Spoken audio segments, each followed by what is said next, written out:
Okay, so happy Sabbath, Frankston Church.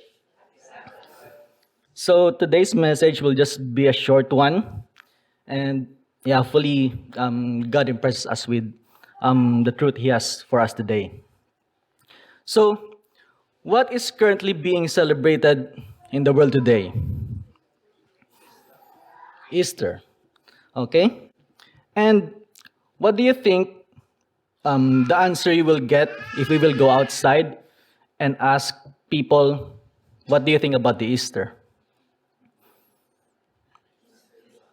Maybe ask the adults or especially the kids. Easter eggs, Easter bunnies. That's the thing that comes to their mind when we say about Easter these days. But if you came early this morning and attended the preliminary in Sabbath school, Sister Carol shared the origin of Easter, which is also is equivalent to the Passover. So originally, Easter was meant to be a Christian tradition. So for many today, Easter is no longer about the resurrection of Christ. Instead, it has become a celebration of chocolate eggs, Easter bunnies, long weekends, and holidays. So the very event that marks the greatest victory in human history, which is the resurrection of Christ, has been overshadowed by commercialism. This is true in most of our traditions. When we go forward and think about Christmas, what comes into the minds of the world today? It's either Christmas trees, gifts, and Santa, right? So there is a shift that is happening in our society today. We are living in a time when sacred things are being replaced with far more shallow things. Belief in Jesus as a real and historical person is declining. Many now even questions whether he did exist at all. So, the disbelief or the ignorance of our Lord Savior Jesus Christ is now really reflected on how our society lives. And this is the data from Australian Bureau of Statistics. So here we have the percentage of people according to their religion. So if you see the blue line at the top, which is declining, in 1971, it is around closer to 90%. And in 2001, it is now below 50%. So that the decreasing line there is the people who answered that they are Christians. Okay? And then, the orange line or the red line below it, which is trending upward, are the people who have no religion. And then the others are at the blue line below. Okay? If we go back further, in the year 1911, over 96% of Australians identified as Christians. Yet, today in 2001, the number has dropped to just 44%. So this is, I believe this is a census that's done every 5 years. So there should be one coming this year. And basing on this graph, even Christians will be maybe a little bit more lower. And the people with no religion might increase. So we might see the switch that more people without religion are, there are more people without religion compared to Christian.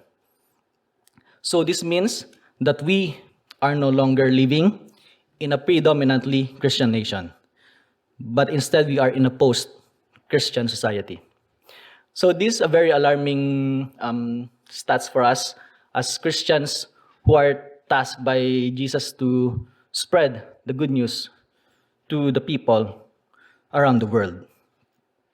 So, thinking about this, people will deny that Jesus even existed at all. People will say that Jesus is just the thing in your church. He is just a myth or legend found in your Bible. That's just a fable. So keep Jesus in your church, and we'll do our bunnies and chocolates. So today,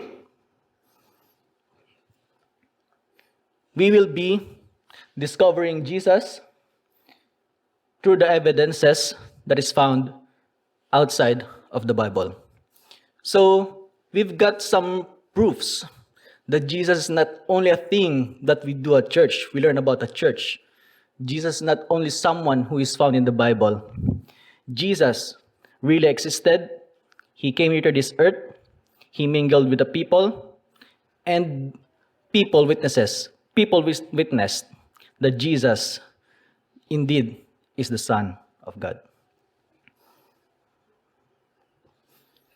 So in 2 Peter 1 verse 16, "For we did not follow cleverly devised stories when we told you about coming of our Lord Jesus Christ in power, but we were eyewitnesses of His majesty."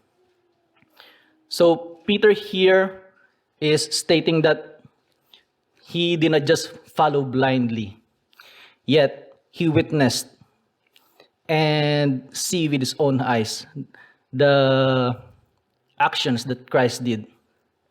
It is the same call for us today. We must not come to church blindly. Just listen to the sermon. Oh yeah, that's good for me. And then go home. Then spend the rest of the week. Repeat. Do the same thing again on the Sabbath. We are encouraged to search ourselves. Try to find Christ. Study His Word. And we will find Christ not only in the Bible. We will find Christ in nature, in history.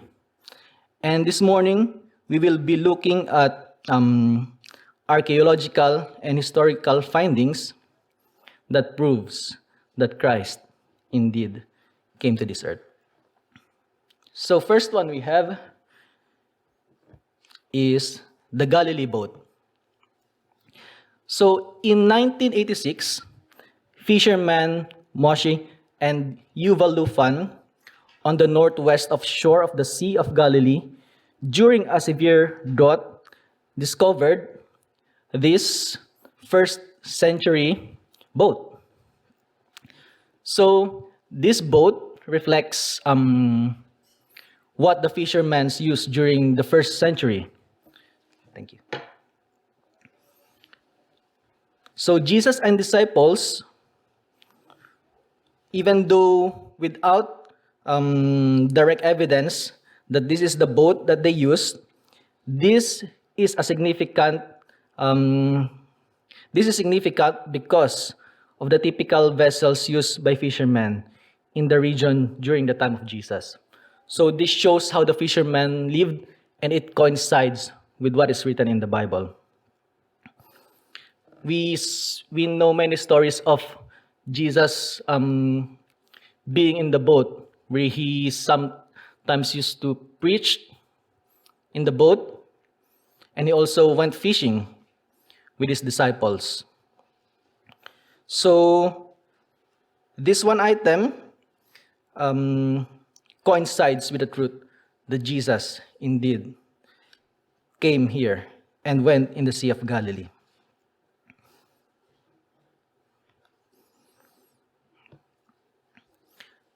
The Gospels record that Jesus spent a lot of time in synagogues, preaching the gospel of the kingdom and healing all kinds of disease among the people. So, during Jesus' ministry, he also went to a lot of synagogues. And this is one synagogue which is in Magdala. So this ancient synagogue was discovered in 2009 and included a carved stone block engraved with motifs, including a 7-branched menorah. The type of lampstand used in Jerusalem temple. It is almost certain that Jesus visited and taught right here in this synagogue. And quite likely, Mary of Magdala first heard the inspiring message of Jesus here, and that first seeds of faith was sown here that transformed her life and brought her peace and happiness. So this discovery shows that Jesus has been in Magdala, and looking back at the story of Mary Magdalene, as we know, on how her life was transformed from being in a, let's say, dark past, was renewed with her life. So Jesus having the ministry in the synagogues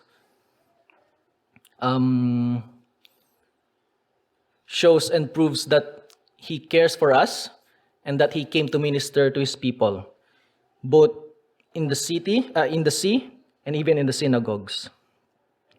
So Israel, being hot and dry climate and covers a lot of desert area, water sources is very important. It is important to sustain life, and there are places where people gathered in the ancient times. So it's not surprising that several water sources feature prominently in Jesus' ministry that are associated with the gospel stories. So this pool right here is called the Pool of Siloam. So this was accidentally discovered in 2004 during repairs on a drainage system. Archaeologists working with the Israel Antiquities authorities uncovered stone steps. Coins and potteries discovered at the site revealed these steps were part of a pool from the time of Jesus.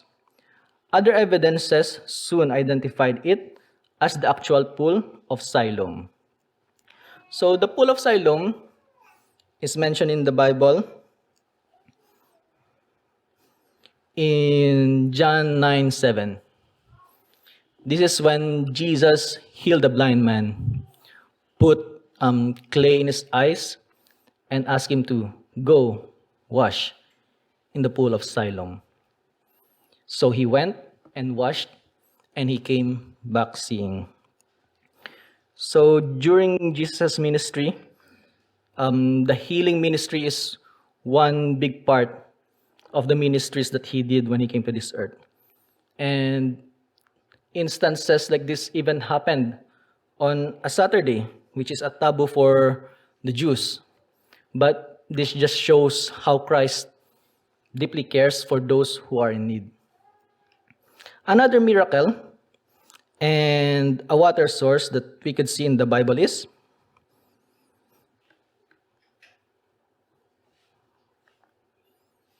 the Pool of Bethesda. So just about 2 kilometers from the Pool of Siloam, we will be able to see the Pool of Bethesda. This is where Jesus miraculously healed a man who had been paralyzed for 38 years.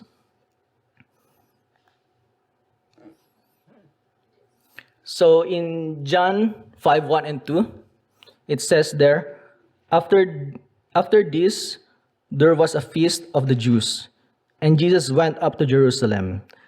Now there is in Jerusalem by the sheep gate a pool, which is called in Hebrew Bethesda, having 5 porches. So one interesting fact about this pool is that it has 5 porches. So if we think about the shape of a pool, we usually think of it as a rectangular in shape, right? So how will the pool have 5 porches instead of just 4? So what they found out is that there is a dam in the middle which divides the pool. So initially, scholars thought that the 5 porches was just symbolic. They thought it's just a symbol, that it doesn't make sense that the pool has 5 porches. But what happened is that when they uncovered the pool of Bethesda, it really has 5 porches, which coincides with what John wrote. So the 5 porch, it is a bit weird layout, but the thing that made it weird was the thing that proved that it really is the thing that Jesus has been in. So another water source is Jacob's well. So this is a very popular story where Jesus met the Samaritan woman. So unanimously, this has been identified as Jacob's well by all traditions, both Jewish and Samaritan. Virtually all scholars agree that this is the authentic site where Jesus met the Samaritan woman and asked her for a drink of water and offered her living water. It is most probably the most authentic religious site in the Holy Land. So wells cannot move. So we can be confident that this is the actual well where Jesus met and had conversation with the Samaritan woman. So during their conversation, she told Jesus that this well is deep, and it is still true to this day. This well is 41 meters deep, and in present, it is inside a Greek Orthodox church, which still stands today.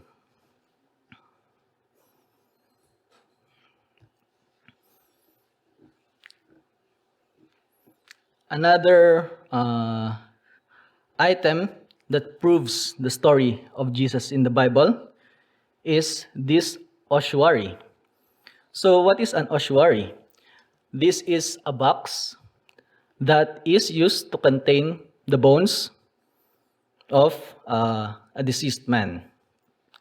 So this particular ossuary is said to be Caiaphas' ossuary. So Caiaphas was the high priest who presided over the trial of Jesus, according to the Gospels. The ancient historian Josephus records that Caiaphas' full name was Joseph Caiaphas. And in 1990, a construction team were building a water park near Jerusalem when their bulldozer plowed on the first century cave tomb.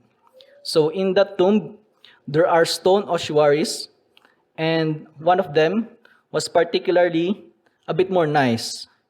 And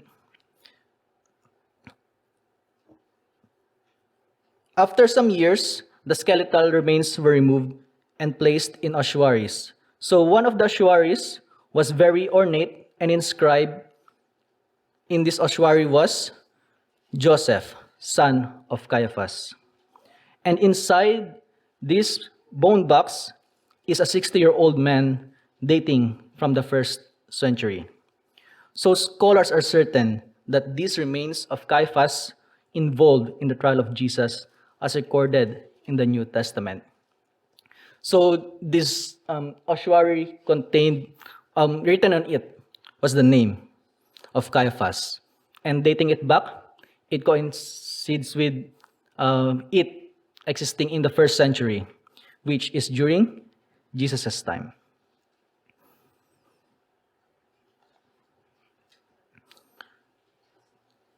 All 4 Gospels declare that the Roman governor Pontius Pilate sentenced Jesus to death by crucifixion. But it was only until the summer of 1961 that the evidence exists that Pontius Pilate really existed. So inscribed in here with a dedication to Tiberius Caesar from Pontius Pilate, prefect of Judea. This is called the Pilate Stone. So the Pilate Stone confirms that Pilate was indeed prefect of Judea, governing as the New Testament writers describe. It mentions his name and his position. The Pilate Stone provides archaeological evidence from the first century Pontius Pilate, who handed Jesus over to be crucified. So here in this stone is inscribed a letter which Pontius Pilate wrote to Tiberius Caesar, which just proves that the man who sentenced Jesus to death really existed.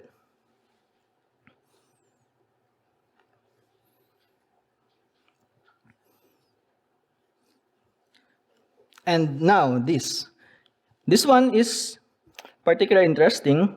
This is a heel bone with a nail through it.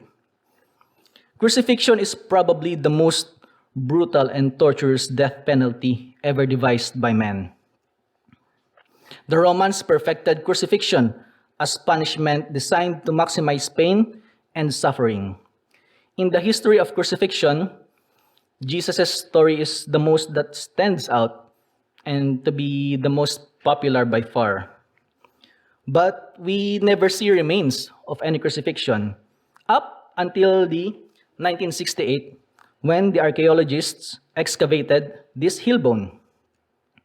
So this heel bone was known to be of a man named Yehohanan.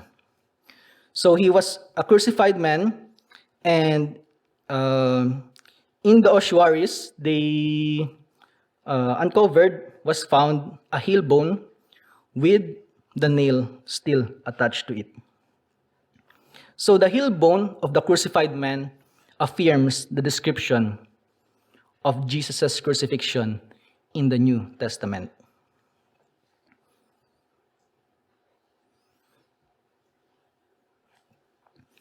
Now that we've seen some archaeological artifacts which proves Jesus' existence, let us look at some historical figures which is not non-Christian and not authors of the Bible. So one famous historian is named Flavius Josephus.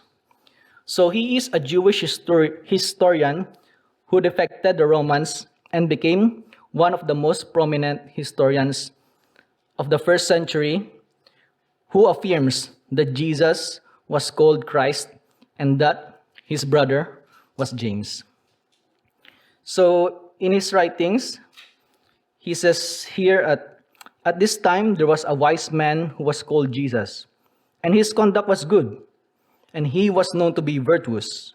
And many people from among the Jews and other nations became his disciples.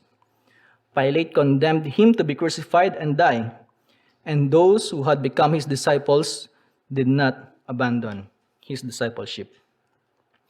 So it's really interesting that the stories which are written in the Bible coincides with what secular historians wrote.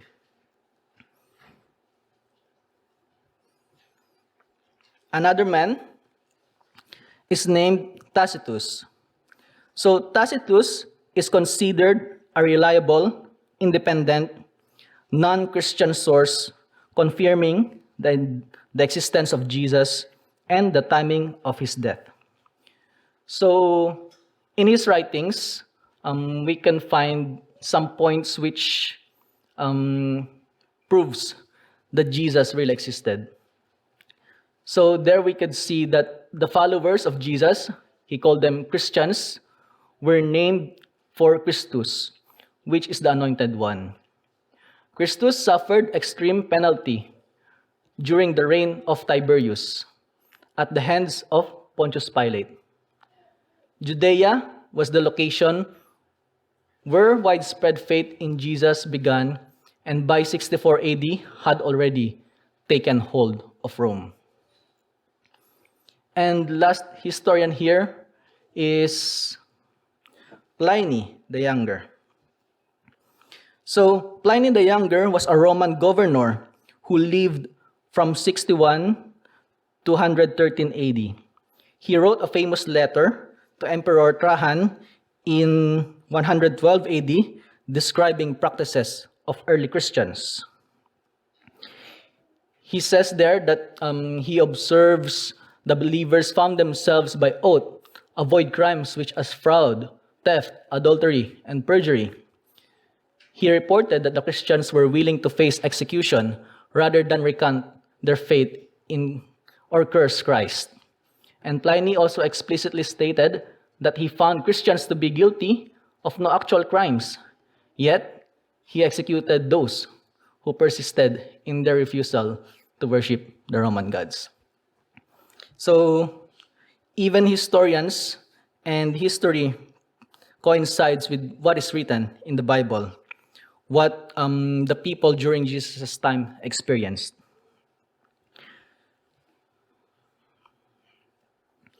So all of these facts confirms what is written in the New Testament.